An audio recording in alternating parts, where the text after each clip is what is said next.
Hello, ladies and gentlemen. I believe you are doing well. Once again, we are coming your way with the online pregnancy school. If you are joining us for the first time today and wondering what is the pregnancy school, this is a forum where we discuss the family. We talk about everything to do with reproduction and pregnancy, as well as delivery, post-delivery, the care of the child, and in fact, the whole family. Over the years, we have been talking about a lot of topics. What pregnancy looks like, the signs and symptoms, some of the complications you have to be aware of so that you take appropriate action at the right time. You know, around the globe, every year, thousands of women lose their lives because of pregnancy and related complications.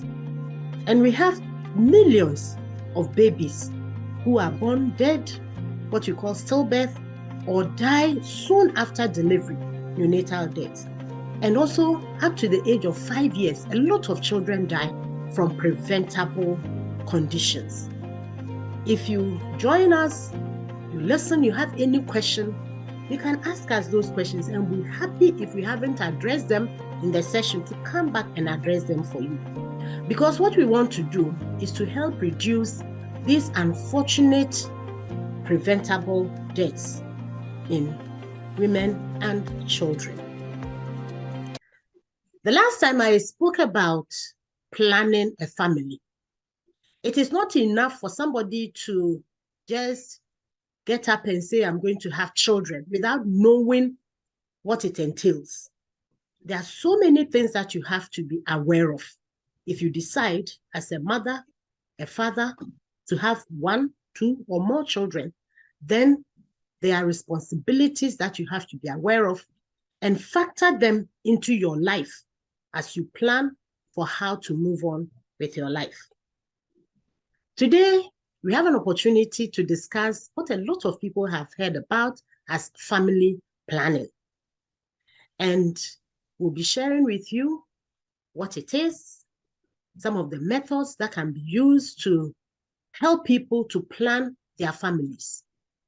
That means that the number of children that they want to have and when to have them. And I'm happy to introduce once again my dear colleague, Dr. Benedict Afari, an obstetrician gynecologist. He's a specialist in that field. And so he's well positioned to talk to us about family planning. Doc, you are most welcome. Okay. Yeah, I'm glad to be back. Yes, it's a pleasure to have you back. Yeah. So today we're going to talk about family planning. What is family planning? Okay, so most people think that family planning is all about trying to prevent pregnancy, but there's more to it. It's an opportunity for a couple to get a number of children they so desire. Then the spacing of their birth, then also help them also to prevent getting pregnant if they are not ready to. So one form of trying to prevent unwanted pregnancy or unintended pregnancy is through family planning. So another way of trying to prevent unwanted pregnancy is through conception. So sometimes we can use contraception and family planning interchangeably. Okay. But the family planning is a much broader way. So it's not only about trying to prevent pregnancy, but the family plan is also enhancing couple who actually want to get pregnant also get pregnant. Good. So there's getting pregnant aspect of it, preventing pregnancy aspect of it, and also ensuring that the mother and the baby are also well, and even the father also has a stake in what is going on. So it's a whole comprehensive something when we use the word family planning. That is very, very good to hear, especially about the father. Because I'm sure that a lot of people, when they hear family planning, they think about the woman because she carries the baby, So they think about her and probably do not think that the man has a role to play in terms of family planning. So it is good. Doc, you mentioned contraception. what is the difference? Although you gave us an idea that the two can be used interchangeably, however, you said that family planning encompasses more than contraception. So what is the difference? So the contraception is basically the methods or the process or mechanism you use to be able to prevent somebody from getting pregnant. So contraception is basically how to prevent pregnancy. That's Okay. contraception. Yeah, so that is straightforward contraception. And Okay. it's used various ways or various methods or mechanism to achieve contraception. That is preventing of unwanted Okay. pregnancy. Wow. That is good. So if we are going to look at family planning, maybe we can look at the role of the man in this. Because in the home, he's the head. And in some Yes. instances, if he doesn't say yes, it cannot be done. So what is the role of the man in this? Good. So as a man, so you see, the man is a partner, is a supporter, and he also partakes in this whole family planning business. And sometimes you will find that there are men that are willing to actually take that family planning thing to the level that they want to be the ones to be able to take up the method. So Okay. there are men that who have expressed desire that they want a form of family planning, but the only problem is that we don't have a lot of methods for the men. So for the men, if you come to the permanent method, we'll come to it. But the permanent methods, for example, vasectomy, some men may want to do it, but even their women are not comfortable. They trying to take up that method. Then, of course, if you take one form of contraception, the use of the condom, for example, which has dual method, we have men, you have a male condom, of course, we have a female condom, but even you realize that in terms of use, the male condom is easier and more Yeah. convenient to use than the female condom. And you see, us in Africa and even Ghana, for example, whatever the couple wants to do, whatever the woman wants to do, because of the concept of the man being the head, marriage and all that, he takes a lot of decisions. And most women are not willing to even take any of these contraceptive methods if the man doesn't give the go ahead or if the Yeah. man doesn't approve. So you realize that women, it's a human rights issue. They are adults and they can take the decision on their own, but they definitely want to seek the support and approval of the men. So it is important that the men understand what is going on. Then they will actually help us to be able to bridge or reduce the unmet need for contraception. Okay. Unmet need for contraception. And let me just explain a bit of it. All All that right. it means is that you have women or couples, they are not ready to get pregnant or they don't want to have children, but they are not doing anything about it. They just leave it to chance. So that's what we Mhm. call the unmet need. So you are in the reproductive age group, you are sexually active, you don't want to have any children maybe at the moment, but you're also not doing anything actively about it. So it's like they get pregnant and now it becomes unintended or unwanted, and now they want to find a way of terminating it. Then Yeah. the problems about abortion also comes in. So Yeah, the Doc. man has a very big role to play. Yes, you see, unmet need. It is not like the method is not available, but you don't want Exactly. to go for it. So can we have a Exactly. different name for it? Like um just like we have unwanted pregnancies, it's just like an unwanted prevention of pregnancy. Ladies and gentlemen, I hope that that is very clear. You see, one thing that Dr. Afari said, which probably you haven't thought about as a man, is that this is a human rights issue. Pregnancy can be beautiful, it can be a joyous experience, but it can also be a very challenging time for some women. So if your wife is just becoming pregnant very, very frequently, one after the other, that will affect her health. Because some people, as I said earlier, have died because of pregnancy and related complications. And for some of them, it's because they had the pregnancy too close to each other, or maybe at a time that was not favorable for them, or they had other complications. But as we are hearing today, this is a human rights issue. The life of the mother is also very important because she would have to take care of herself, the children, and even you as the husband. So husbands, men, please be involved as we plan for the family. If you have just joined us, ladies and gentlemen, today we are talking about family planning. How we can have the number of children that we want to have at the time that we want to have them, but appropriately spaced for the life of everyone, and also for the sake of having other things done. Because we cannot just continue having children and neglecting how we will take care of them. So that is also very important. And even as Dr. said, and in future discussions will come to that, for those who are trying to be pregnant, this is another way that we get you to have your desired goals for having children. So it's not just about those who are trying to prevent, but also those who are trying to get married. I'm talking to Dr. Benedict Afari, an obstetrician gynecologist. My name is Dr. Linda Vanutu. If you haven't done that yet, kindly go ahead and hit the subscribe button. And also remember to turn on the notification bell and share with friends and family. Nobody should die because the person became pregnant. No child should die because the child was being born. That should not happen, and it is preventable. Doc, I think now we can turn our attention to the family planning. You mentioned long acting, which means that there's also the short acting. Can you take us through those aspects of family planning? Okay, so we have various classification of family planning methods. So let's say we have artificial methods and we have natural methods. So we actually have natural family planning. Most people don't know it, but it's there.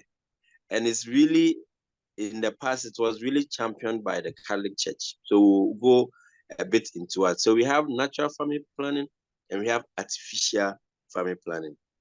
And if you take the artificial family planning, we can group it into in terms of length of time. So we can have short acting methods, medium acting, and long-term methods. So those are there. Then even with the artificial methods, you can have hormonal, those that have medication. So the hormones, the estrogen and the progesterone. And we also have some that are non-hormonal. So that classification is also there. Then we have permanent methods and temporary methods. So these are all broad classifications of family planning methods. So in terms of timing, short term, medium term, long term, in terms of whether natural or artificial, we have artificial methods, then we have permanent methods. Then we also have hormonal and non-hormonal. Then we have permanent and temporary methods. So these are the broad classifications of family planning methods. Thank you very much, Doc. So can we take a deep dive into the short method, short acting method? Yes, so now we also have a concept of what we call the modern contraceptive methods. So that's what we are going to describe in terms of whether it is short, medium term, or long term. So if you take the pill, the combined oral pill, for example, it is a short acting method. What it means is that within a very short period, the benefits, if you don't take it, you won't get it. So for example, for the pill, you have to take it every day. And once you take it, it will protect you for 1 month. And the pill, we have the progesterone only pill and we have the combined. So depending on the medical eligibility criteria, it depends on the one that you can get. So when we take them into details, we'll describe it very well. So that is one of the short term. And we can have one short term hormonal method we call the injectable. That is the Norwegian. Even though these days it's not so common, but it's also there. So that one just prevents pregnancy for just 1 month. So for the pill, whether progesterone only pill or combined only pill or the Norogenon, it can protect you for 1 month. Then if you move to the medium term, you can get the 3 months. 3 months, that's a very popular one called the Depo-Provera. That is a medium term. So it can, once you take it, it's an injectable. Once you take it, it can protect you for 3 months. Then we have the medium to long term, then the very long term. So medium to long term, you can have the implant, now called the Implanor. That one is for 3 years. So what it means that if you inject it or you use it for, it is placed in your arm, it can be there for 3 years and it will protect you from getting pregnant for 3 continuous years if you don't take it. Then we have the long term, we have 5 years and we have the 10 years. So for 5 years, we have Jadelle. That is also an implant. So once you put it there in your arm for 5 years, if you don't take it, you're not going to get pregnant for 5 solid years. Then we have the very long-term one. The long term, we have long-term as in permanent and long-term reversible. So one long-term reversible is the Jadelle, that's 5 years. And another long-term reversible is the IUD, that is the intrauterine device. And the intrauterine device, some of them are 5 years, some are 10 years. There are some that can even protect you for 12 years. Then, of course, long-term unreversible or permanent is the tubal ligation for the woman and vasectomy for the men. So these are the categories. Okay, Doc, tubal ligation, that's a big word. What is that? So tubal ligation simply is that we are trying to block the tubes. That's the fallopian tube that the egg and the sperm meet to do the fertilization. So what it means that for a woman, we have a technique that we use to be able to block the tube. So sometimes we can use the word you cut or you separate the tube so that a sperm and an egg cannot meet for fertilization to happen. And once fertilization does not happen, that means the woman will not get pregnant. And it's a permanent method. So that is separating the tube so that an egg and a sperm do not meet to cause fertilization. Yes. Okay, thank you very much. A lot of methods. Doc, you said that the implant, it can be put on the arm. Is it not painful? Wouldn't it affect the person's day-to-day activity? So, yeah, so I must say that the implants, there's a technique we use to be able to put it there. So what it means is that we are going to provide an anesthetic agent, something like a painkiller at the site where we are going to inject either the Implanor or Jadelle or any form of implant we are trying to put there. So what it means is that we need to put some medicine there so that when we are doing it, you won't feel the pain. So that's a small pain that you feel before we put the method over there. So I must say that there's some small pain, but we do something about it so that it doesn't become painful throughout the process. Wow, that is good to know. Thank you so much, Doc. Now we have spoken about all these. Are they easily available? Yes, so the contraceptive methods or the family planning methods are available in most Ghana Health Service facilities. Even there are private facilities that they even have it. You know, these commodities are provided by government through donor agencies. So most Ghana Health Service facilities, they have it. But there are times that maybe they may have run out. But once there is provision from Ghana Health Service, most Ghana Health Service facilities have them. And you know, there are lots of Ghana Health Service facilities all over the country, in towns, in regions, and cities. So anywhere that there's a Ghana Health Service facility, you can get. And even at the lowermost facility like CHIP compounds, health centers, hospitals, and all that, you can have them all because we have trained personnel who can give these various methods. Just that not all methods can be given at certain levels because in terms of expertise. So, for example, if you go to a CHIPS compound, you may not be able to be offered IUD because maybe there's nobody there trained to be able to do it. But of course, the other easy methods they can do it. An injectable can be given, a pill can be given, and maybe even the barrier methods can also be given. But maybe sophisticated ones like IUD or even the implant, if you don't have somebody skilled there to do it, or because maybe sometimes there may be some complication, the lower cadre facility or the lower level facility may not have it. But generally, the ones that are not invasive, even at CHIPS compounds and health centers, we have health personnel who can provide that service. Thank you very much, Doc. Now, one other question is, can I just walk into any facility and say that I've come, I want to have the BTL, bilateral? I mean, can I just walk in there and say that, please cut my tubes for me? Or when I go, what should I do? Should I just go and say, okay, I'm coming for the condom, or I'm coming for this method? What happens before I can take a particular method?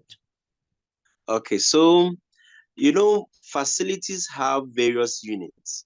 So for most facilities, we have a family planning unit. So once you get to the facility, you'll be directed to the family planning unit. In some facilities, it is called the reproductive health unit, so that it encompasses all the other reproductive health services. So when you go there, you ask that you want a certain service like family planning service, you'll be directed to the reproductive health unit. Then that service can be provided. And when you go there, the health personnel have been trained to offer counseling. It's not like you just walk in there and we start giving you the service. No, there will be a counseling process so that we know whether you are eligible for a certain method or not.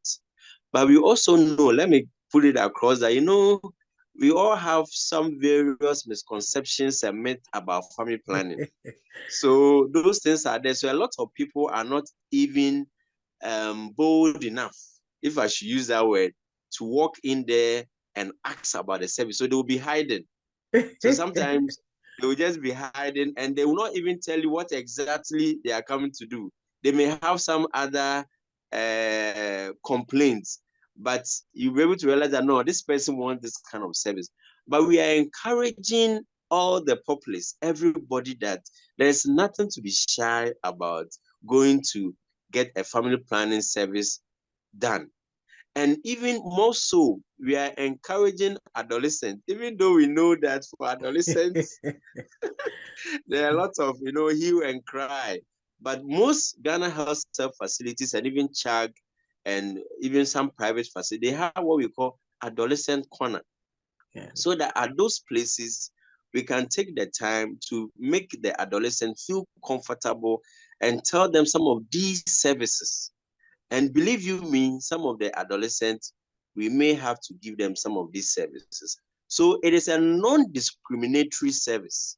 That's why I use the word, it's a human rights issue. So nobody should be denied the service if they need it. As health personnel, sometimes we may have our own perceptions and beliefs and ideologies, but we shouldn't bring those into the working field. We should offer the service to the client. If we cannot offer the service, we have other colleagues who are trained to offer the service. So these are very important because we will be making a lot of noise about family planning and contraception, but our own attitude will be driving the clients away. Because somebody will come, hey, I want a family planning service. Say, are you sure? Are you not married? Why are you coming to have a family planning service done? Or are you not young, too much young or something? So we want to tell everybody that some of these comments and remarks as health professionals, we should try and not be engaging ourselves in that so that we encourage the clients to come. Wow, Doc, thank you so much. You have taken us through a lot. We have heard about family planning, what it can do, and some of the methods that are available for everyone, males and females. And even he's now talking about the adolescents. I know that a lot of people would be talking about that. that is it right? I believe that as children grow, they should also be informed about some of the things that they should not be indulging in, because to be an adolescent and carry a baby is a whole challenge. A lot of people have gone through so many challenges, and especially the girls, because it can affect your school, it can affect so many things, even your own perception of yourself and your outlook in life and so many other things. But doctor is telling us that if you're an adolescent, you have a challenge with reproductive health, go to the hospital, seek counsel, and let them talk to you about your life and what you can do. Doc, we are very, very grateful for this time and what you have taken us through. We'll be talking more about family planning because there's a lot that has to be shared on family planning as we try to support families to achieve their reproductive health goals and also have the number of children at the time that is desirable, and also the period that they want to have these children. Some people want to have children within maybe 6 years and they are done, and have the number that they can also take care of as they maintain their health and wellness. Ladies and gentlemen, once again, my guest for today was Dr. Afari, an obstetrician gynecologist. If you have any question, if you have any challenge, please don't hesitate at all. Send me a message. If he has to come back, he will. If I have to answer the questions, I'll do that for you. And we want you to have good health. Enjoy your life, enjoy your health as we pray to God and thank him for giving us life. Doc, thank you so much. We'll continue in our next video and talk more about family planning. Thank you.